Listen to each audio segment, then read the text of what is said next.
I'm Kevin Riley, editor of the Atlanta Journal-Constitution, a job I've had since January of 2011. I came to the AJC from Cox's original newspaper in Dayton, Ohio, where I spent my entire career before that point. When you work at the Atlanta Journal-Constitution and you walk the halls, you can't help but feel the history of its journalism in Atlanta. You're well aware of some of the iconic figures who've worked here, including Ralph McGill and Gene Patterson and others. And what you realize is that the AJC occupies a very special place in Atlanta and Georgia's history around its reporting, especially as it applies to civil rights and issues of fairness and equality and desegregation. And I know that upon arriving here, I felt compelled to read up as much as I could on the newspaper's history.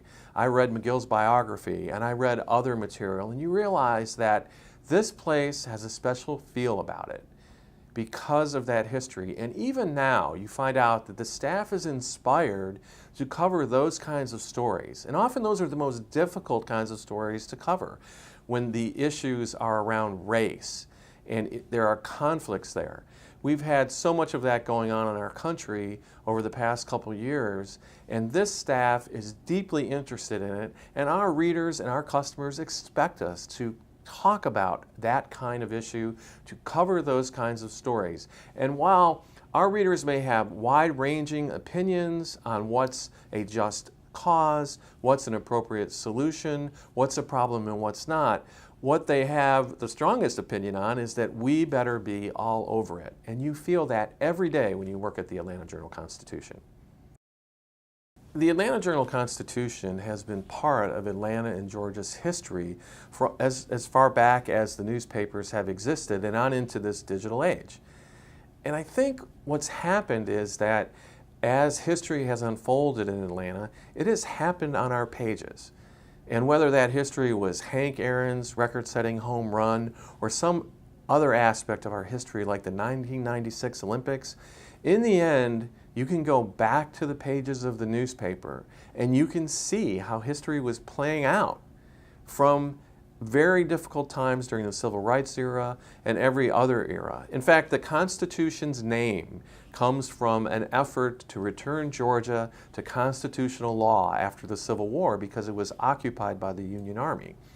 So there's just something special about the Atlanta Journal-Constitution when it comes to these kind of complicated and gut-wrenching stories that have presented themselves through Atlanta's history.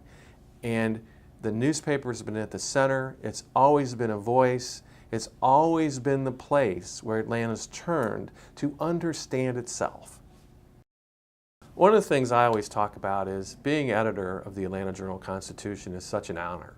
When I think about the people who have sat in the chair that I've sat in and the kinds of people who have worked here, I come to my office every day inspired and feeling like I just hope I can come close to doing the kind of job that they did. I hope that I can come close to understanding and offering perspective on the history that we're right in the middle of. And I really am motivated by the idea of how hard they must have worked during such difficult times. And that is the kind of job most of us only dream of having, and I get to do it every day.